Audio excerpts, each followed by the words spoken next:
Hi. So today we're going to be talking about the French horn. We're going to talk about all the things on how to assemble it, how your mouthpiece should be, how you should hold the instrument. So I'm just going to get right into it. So first, we're going to figure out how do I even assemble this thing. It's pretty simple. All you're going to do is pull the horn out of the case, which I have done already. And you've got the horn and the mouthpiece. What you're gonna do is you're gonna put the mouthpiece just right on in. And I like to turn it a little bit in, that way it kind of stays. You don't ever want to push it down. You just want to lightly put it in there and turn it. So now, we're gonna talk about how should you even hold the horn. So right now, I'm just letting it rest on my legs, but that's not how you play the instrument. So you want to play the instrument is you're gonna put your hand in the bell, and with that you want to cup it kind of like a C, but not quite a C. So kind of like you're holding water almost. You're holding water in your hand, or you're holding your hand out for someone to put Skittles in it. And with that, you're gonna put the back of your hand or your knuckles onto the outside of the bell. You're gonna put it. This will help you hold the instrument, and it also just helps shape the sound, kind of. You don't want it to be too straight, you don't want to ball it up, or else it's going to mess with how the horn itself sounds. So with this, you also want to hold the bell away from your body. So it's going to be, if you're looking at it from the side, or from the back even, you want it to face out, so that way the sound can carry out more. If you hold it like this, it's just gonna go right into your body, and that just looks kind of goofy, and we don't want to do that. So we want to make sure that's out far enough. It won't be resting on your leg, just a nice little to the side.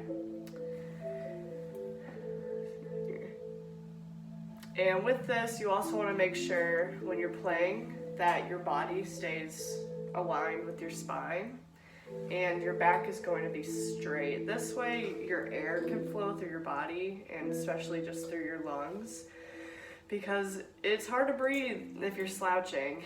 It's a lot harder to breathe than if you're up straight, and this also helps with keeping the bell away from your body.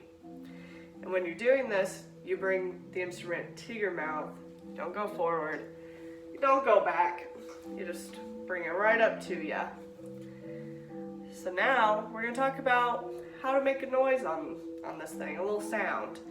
So we're going to start with the mouthpiece, and we're just going to work on buzzing the mouthpiece first. So you'll want to say an M,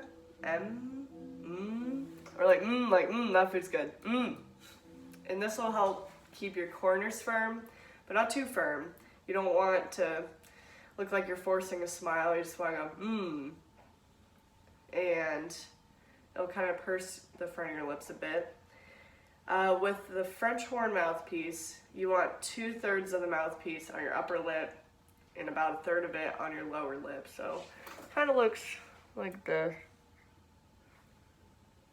like that.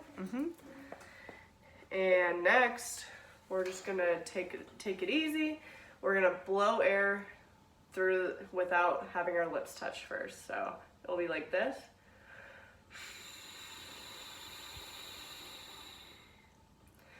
You want nice deep breath and then blow through.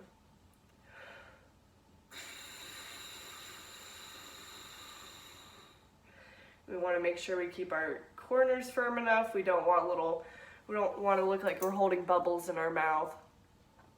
None of that. We just want to keep it firm and let the air just blow right through the mouthpiece.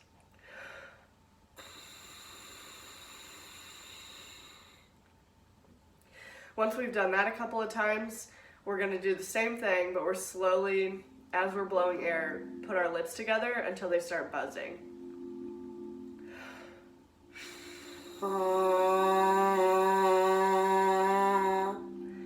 And with that, with the nice strong air, it should make a consistent buzzing, and it should be a nice, just sturdy sound. So let's do it again.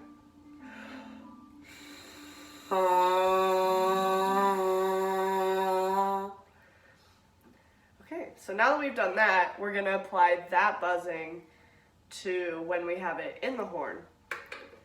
So we're going to make sure that we're in our proper playing position with our cupped hand on the outside of the bell.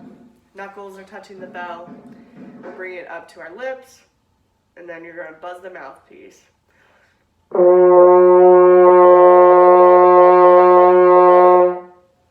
And you want to, again, just think about your air flowing through the instrument, just nice, consistent air. And a lot of that goes with the mouthpiece buzzing. So if you do it with mouthpiece buzzing, you'll be able to do a more quality air support through the instrument itself. So let's try that again.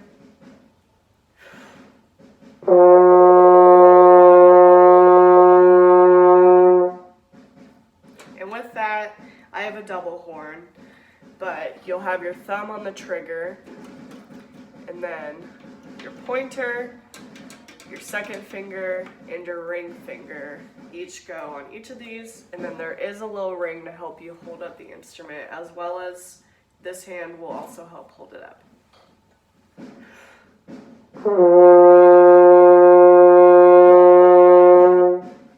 Now with that, we're going to do a C major scale. So the first note is going to be open.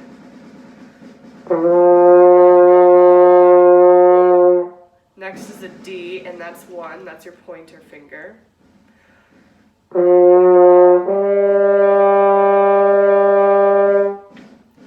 And now for the next one, this one will also be open, but it is an E. So it's going to sound a little different.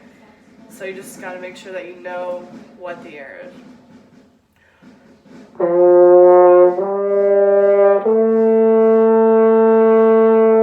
If you notice how those notes sound different, it's partials, and so basically the notes change, even if they have the same fingerings, and it's a lot to do with your air and your tongue.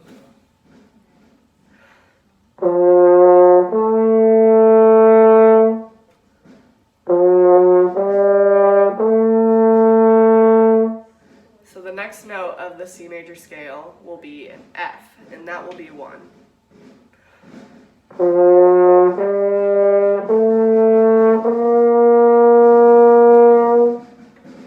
So now we've done that, the next partial will be open, and that's a G. So it'll sound like this. And when you put it with the entire scale,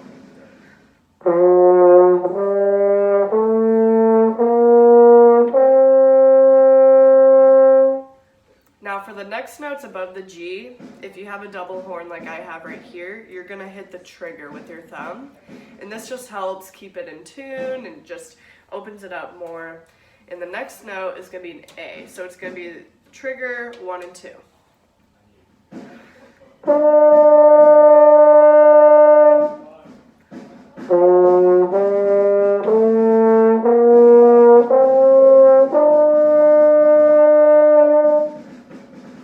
Now we have 2 more notes of this scale, and the second to last one will be a B. And since that's above the G, it'll be trigger and then 2.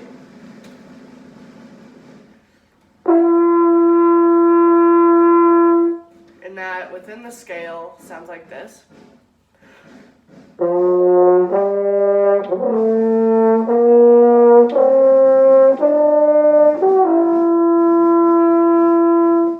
And then finally we're going to end on C again. And this will also be open, but it does have the trigger because it is above the G.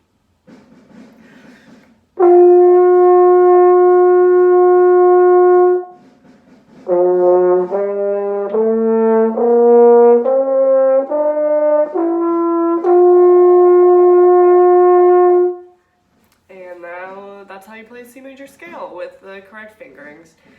I hope that this helped in any way, and thank you.